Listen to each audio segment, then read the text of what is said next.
मोदी सरकार ने एक सोई हुई कौम को जगाया है और अगर अभी भी मुसलमान नहीं जगा तो उसको इस मुल्क में ज़िंदा रहने का हक भी नहीं है। हमारी औकाफ की ज़मीनों पर, हमारी मसाजिदों पर, हमारी खानकाहों पर, हमारी दरसगाहों पर, हमारे कब्रिस्तानों पर क्या इनका हक है? हर तबके से रिजेक्शन गया है। ये बकवास किस्म की हरकतें कर रहे हैं, ये इनका दिमागी तवाज़ुन चला गया है। ये जेपीसी क्या है? एक तमाशा बना के रख दिया। गैर मुस्लिमों को जिनका औकात से कोई ताल्लुक़ नहीं है उनको बुलाया जा रहा है। ISI को बुलाया गया, रेलवे को बुलाया गया, ट्रांसपोर्ट वालों को बुलाया गया, रोडवेज़ वालों को बुलाया गया।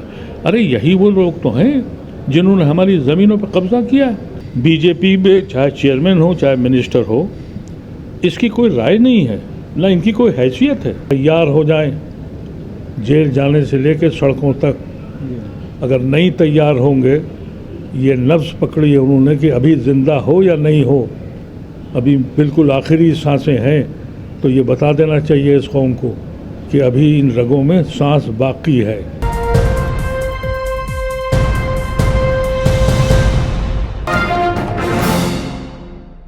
वक्फ तरमीमी बिल को लेकर जॉइंट पार्लियामेंट्री कमेटी के ज़रिए आज रात तक 12 बजे तक लाइन खोली गई थी कि किसी को कोई ऑब्जेक्शन है तो वो अपना ऑब्जेक्शन दर्ज कराए। बड़ी संख्या में दोनों ही तरफ से इसमें कुछ लोगों का फेवर में और मुसलमानों की अगर बात करते हैं, जद्दोजहद की गई all India Muslim personal law board के ज़रिए और तमाम उलमा इकराम के ज़रिए 2 करोड़ 20 लाख तक आंकड़ा पहुंचा था। लेकिन उसके बाद कुछ इस तरह की चीज़ें सामने आ रही हैं कि जो मेल बॉक्स है वो पूरी तरह से फुल हो गया है, जिसकी वजह से अब मेल जो है वो डिलीवर नहीं हो पा रहा है। अगर रात तक ये खुला रहता तो शायद आंकड़ा जो है 3 करोड़ तक पहुँच जाता। अब इसके बाद एक बहस ये छिड़ गई है कि इस तरह की जो मुहिम चलाई गई है all India Muslim personal law board के ज़रिए वो कितनी कारगर है इस बिल को रोकने के लिए और उसका क्या असर पड़ सकता है। ख़ासतौर से तलाक बिल की बात कही जा रही है कि तलाक बिल को लेकर के 6.5 करोड़ के करीब महिलाओं ने आपत्ति दर्ज कराई थी, लेकिन उसके बावजूद बिल पास हुआ। तो सवाल यही है कि इसका कितना असर पड़ सकता है और फिर इसके बाद और किस तरह की एफ़र्ट मुसलमानों के ज़रिए की जानी चाहिए कि इस बिल को जो निकात हैं, जो बहुत सारी चीज़ें हैं, उनको जो है रोका जा सके। हालांकि मुस्लिम पर्सनल लॉ बोर्ड और तमाम उलमा इकराम, तमाम मुस्लिम तंजीमों ने यह कहा है कि हम इस बिल को सिरे से ही खारिज करते हैं, हम किसी पॉइंट की बात नहीं करते, बल्कि हमें ये बिल किसी भी कीमत पर मंजूर नहीं है। हमारे साथ पूर्व मेंबर ऑफ पार्लियामेंट मोहम्मद अदीब हैं। अदीब साहब, क्या कहना चाहेंगे? जो ये पूरी एफर्ट चल रही है, कितना कामयाब इसको आप मानते हैं? देखिए, बहुत ज़माने के बाद मुसलमान जागा है, क्योंकि अभी तक यहाँ का दस्तूर ये रहा है कि कभी एक लिंच हो गया, कभी किसी के यहाँ बुलडोज़र चल गया, कभी कोई पकड़ लिया गया कि साहब ये आतंकवादी है, कहीं ISI का एजेंट बन मिल गया, कहीं ये कह दिया कि तलबा फलां धमाका, उसके दफातर भी नहीं हैं, लेकिन लोग बंद होते रहे। मुसलमान सिर्फ इसलिए चुप रहा कि उसके घर पे दस्तक नहीं हुई। ये एक ब्लेसिंग इन डिस्गाइज हुआ है। मोदी सरकार ने एक सोई हुई कौम को जगाया है और अगर अभी भी मुसलमान नहीं जगा तो उसको इस मुल्क में ज़िंदा रहने का हक भी नहीं है। वो आज़ाद शहरी रहने का हकदार ही नहीं है, ऐसे अगर वो आज भी खामोश रहता है। जहाँ तक आपने कहा कि रिजेक्ट का सवाल है, हर तबके से रिजेक्शन गया है और जिन लोगों ने इसको एक्सेप्ट किया है वो गैर मुस्लिम हैं। वो गैर मुस्लिम का कोई ताल्लुक़ ही नहीं है इस ताल्लुक़ से। क्या मैं ये कह सकता हूँ कि अयोध्या में मंदिर नहीं बनना चाहिए? मेरा हक है ये। अगर ये पूछा जाए कि मंदिर वहाँ बनना चाहिए नहीं बनना चाहिए तो मेरा क्या हक है? हिंदू कह सकता है कि हाँ मंदिर उसका चाहिए। हमारी औकाफ की ज़मीनों पर, हमारी मसाजिदों पर, हमारी खानकाहों पर, हमारी दरसगाहों पर, हमारे कब्रिस्तानों पर क्या इनका हक है? ये बकवास किस्म की हरकतें कर रहे हैं, ये इनका दिमागी तवाज़ुन चला गया है कि साहब हम एक्सेप्ट करने की भी फील आ रही है। आप देखिए, ये जेपीसी क्या है? एक तमाशा बना के रख दिया। गैर मुस्लिमों को जिनका औकात से कोई ताल्लुक़ नहीं है उनको बुलाया जा रहा है। उन लोगों को बुलाया जा रहा है जो गज़ब कर चुके हैं, गाज़िब हैं हमारी प्रॉपर्टी के। ISI को बुलाया गया, रेलवे को बुलाया गया, ट्रांसपोर्ट वालों को बुलाया गया, रोडवेज वालों को बुलाया गया। अरे यही वो लोग तो हैं जिन्होंने हमारी ज़मीनों पर कब्जा किया है। उनको आप जेपीसी में बुला रहे हैं और जेपीसी की रिपोर्ट में ये लिख के जाएगा कि कुछ लोगों ने हिमायत करी है। कौन लोग हैं? वो गाजिब हैं जिन्होंने हमारी ज़मीनों को कब्जा किया है। ये एक मजाक बन गया है कि आप गैर मुस्लिमों को बुलाकर, जो जिनका कोई स्टेक नहीं है, अरे स्टेक होल्डर्स को बुलाइए ना। स्टेक होल्डर तो एक तरफा फैसला कर चुके हैं। और मैं समझता हूँ कि इस तहरीक से जो मुस्लिम पर्सनल लॉ बोर्ड, जिसकी अहमियत कुछ न कुछ कम होती जा रही थी, क्योंकि वो सियासत में पढ़ते नहीं थे और उनके हालात ऐसे ही थे, लेकिन ये पहला मौका मैंने देखा है कि पर्सनल लॉ बोर्ड ने बिल्कुल क्लियर स्टैंड लिया है। जितनी जमातें हैं, जितने इंडिविजुअल लोग हैं, हम खुद एक जमात, एक तहरीक तंजीम चलाते हैं। हमने भी ये फैसला किया कि पर्सनल लॉ बोर्ड जो फैसला करेगा हम उसके साथ हैं। और हर तंजीम को, हर इंडिविजुअल को ये एक बेहतरीन मौका है कि पर्सनल लॉ बोर्ड को आप मजबूत करें, जिससे बीजेपी ही नहीं, दूसरी जमातों को भी एहसास हो जाए कि ये मुसलमान कभी खड़ा भी हो सकता है, कभी ये मांग भी कर सकता है। मैं ये समझता हूँ कि इन्होंने बहुत कोशिश की है। अशराफ और पासमानदा की लड़ाई, इस बार मुसलमानों ने ये भी फैसला कर लिया, क्योंकि वजह ये है, और ये इनको इसका अंदाज़ा नहीं था। देखिए, ये जो मसाजिदें हैं, जो इमाम हैं, जो भी हमारे प्रीचर्स हैं, ये मदरसों से आते हैं। और मदरसों में कौन बच्चे पढ़ते हैं? गरीब बच्चे पढ़ते हैं। बहुत ही गरीब घरानों से बच्चे जाते हैं, वो आमिल बनते हैं, फाजिल बनते हैं, इमामत करते हैं, और वही मस्जिदों की देखभाल करते हैं, वही हमारी खानकाहों को देखते हैं।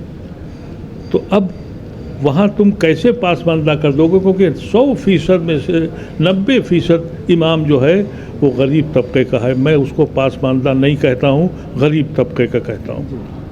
अगर वो हमारा इमामत करता है, यही शान है मेरे मज़हब की, कि जिसमें तक़वा है वो इमामत करता है, रईस ज़्यादा नहीं करता है। बहुत से हमने अरब मुल्कों में भी देखे और यहाँ पे भी देखा, बड़े बड़े रईस और मेंबर ऑफ पार्लियामेंट और मिनिस्टर किसके पीछे नमाज़ पढ़ते हैं? एक गरीब इमाम के घर में, जिसके यहाँ खाने का भी इंतज़ाम नहीं है। तुम वहाँ पासमानदा करने आए हो, वहाँ अशराफ की बात कर रहे हो? अरे दिमागी तवाज़ुन ख़राब हो गया तुम्हारा। तुम क्या समझते हो कि मुसलमान बिल्कुल बेवकूफ़ है? ये जो हरकतें कर रहे हैं, इसी के अंदर एक तरफ तो ये जुनून है, और दूसरी तरफ जुनून ये हो गया है कि हर मस्जिद के नीचे, और हर मस्जिद, चाहे वो शिमला की मस्जिद हो या दूसरी मस्जिद हो, हर ऐसे वक्त में क्यों खबर आती है कि ये गलत मस्जिद थी। अरे तुम्हें 50 साल पहले नहीं मालूम था? 60 साल पहले नहीं मालूम था?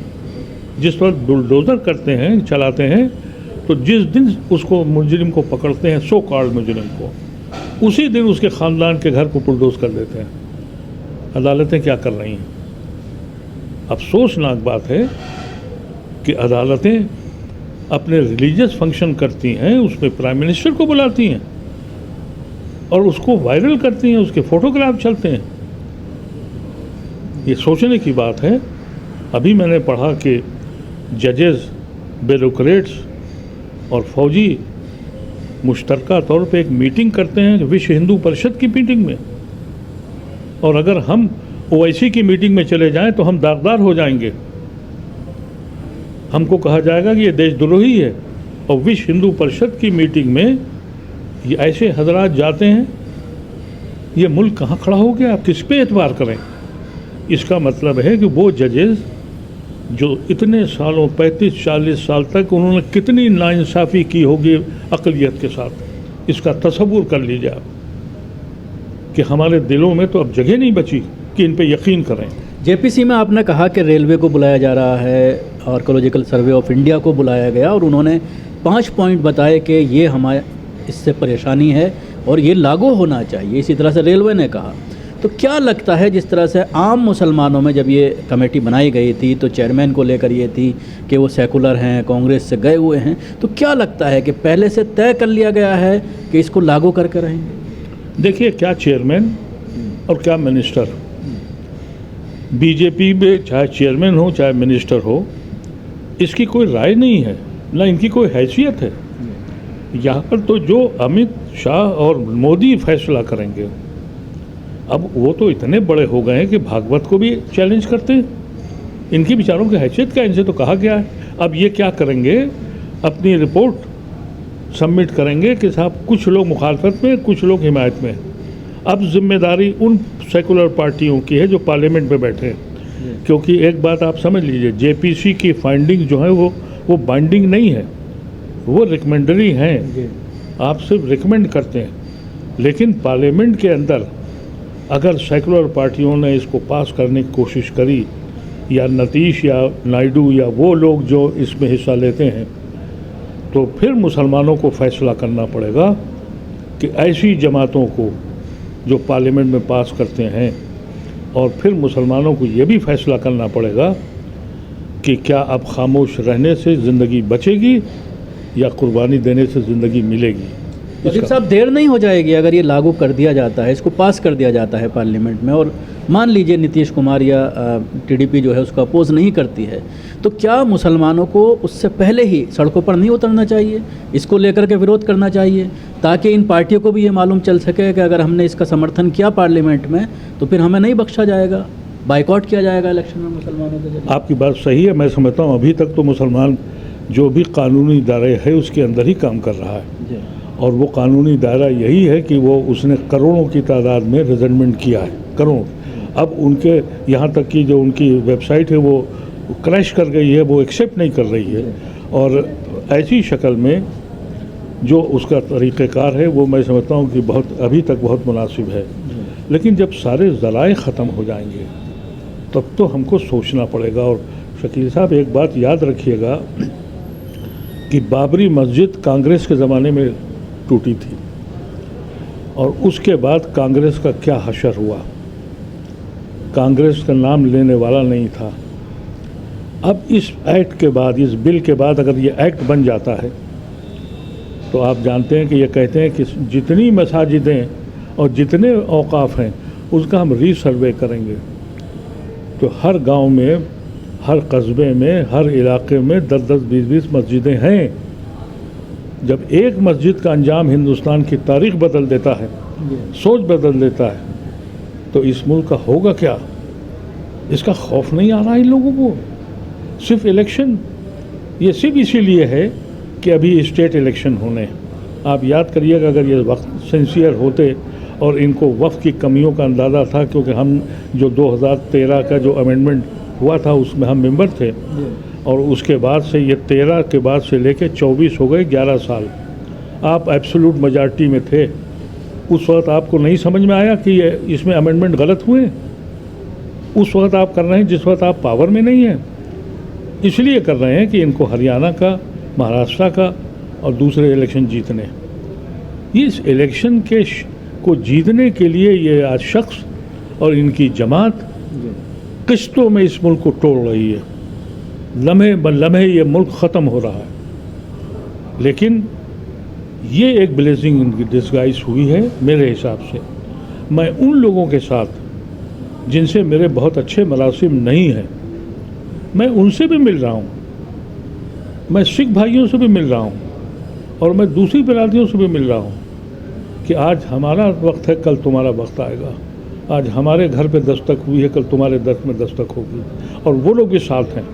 कल ही हमारे लोग गए थे पंजाब में, और वहाँ उनके सुख के जो बहुत बड़े लीडर हैं वहाँ के ग्रंथी, चीफ ग्रंथी जो हरविंदर साहब के, उन्होंने भी कहा कि नहीं, हम साथ रहेंगे। तो अगर बीजेपी में हिम्मत है तो गुरुद्वारों में भी कोई मुसलमान बिठा के या हिंदू मुसलमान का दिखाएं। हमसे कह रहे हो कि हम 2 आदमी रखेंगे यहाँ, वक्फ की ज़मीन हमारी, वक्फ की ज़मीन देने वाला मुसलमान, उससे फ़ायदा उठाने वाला मुसलमान। तो सिखों ने तो साबित करके दिखाया है ताकत के बल पर, वहाँ हिम्मत नहीं होती। मुसलमान बुज़दिल हो गया, घर बैठा हुआ है, कितनी लिंचिंग हो रही हैं। शिमला की मस्जिद को आप कह दिया कमेटी ने कि हम 2 फ्लोर अपना आप ही हटा लेंगे। इस कदर दबाव है, जो कुछ हो रहा है शिमला के लोग उसको झेल रहे हैं। कोई बड़ी जमात के लोग जाते, कुछ उनको ढारस देते तो अकेला छोड़ दिया जाता है, चाहे वो लिंचिंग का मामला हो या किसी तरह का मामला हो। एक सिख के ऊपर देखिए, हमारे यहाँ हरियाणा में कितनी लिंचिंग हुई, कोई बोला? और आपने उसी ज़माने में दिल्ली की सड़कों पर एक टेम्पो वाला सरदार उसको तंग किया, उसने तलवार निकाल के दौड़ाया। पूरे हिंदुस्तान के सिख भाई अपने उस सिख दोस्त के साथ खड़े हो गए जो तलवार लेके दौड़ा था। है किसी में हिम्मत मुसलमानों में? यही वजह है कि हम आज इस हालत में हैं। इतना जिगर, इतना हिम्मत तो आनी चाहिए। एक सिख जिसको परेशान किया उसने तलवार लेके दौड़ाया पुलिस को, कानून अपने हाथ में लिया। सारे के सारे सिख पूरे हिंदुस्तान के गुरुद्वारे खड़े हो गए। कोई एक्शन हुआ उस पर? हिम्मत नहीं हुई। हमारे लोग कितने लिंच हुए, रोज़ हो रहे हैं, लेकिन कोई बोलने को इसलिए तैयार नहीं। अभी चंद दिन पहले कलीम सिद्दीकी को बंद कर दिया। कोई आवाज़ आई? किसी ने कुछ कहा? क्या मुझे जुर्म है उनका? अरे तुमको अगर ये खौफ है कि तुम्हारी बरादरी के लोग, तुम्हारी कौम के लोग दूसरे मज़हब में जा रहे हैं, तो उसूली तौर पे तुम अपने मज़हब का तज़किया करो। क्यों जा रहे हैं भाई? बरखिलाफ़ इसके कि ये जा रहे हैं। अरे तुम उनको मंदिरों में जाने नहीं देते, उनको बराबरी नहीं देते, उनके साथ नाइंसाफ़ी करते हो। वो अगर दूसरी तरफ जाना चाहते हैं तो तुम उसका हक़ छीनते हो, जबकि हुकूमत कॉन्स्टिट्यूशन ये कहता है कि हर आदमी को उसकी ज़रूरत है कि जहाँ चाहे वहाँ रहे। लेकिन ऐसे नेक लोगों को जेल में बंद कर दिया। आवाज़ आई कहीं?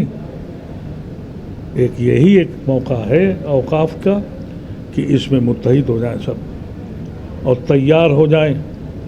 जेल जाने से लेकर सड़कों तक अगर नहीं तैयार होंगे, ये नफ्स पकड़ी है उन्होंने कि अभी ज़िंदा हो या नहीं हो, अभी बिल्कुल आखिरी सांसें हैं, तो ये बता देना चाहिए इस कौम को कि अभी इन रगों में सांस बाकी है।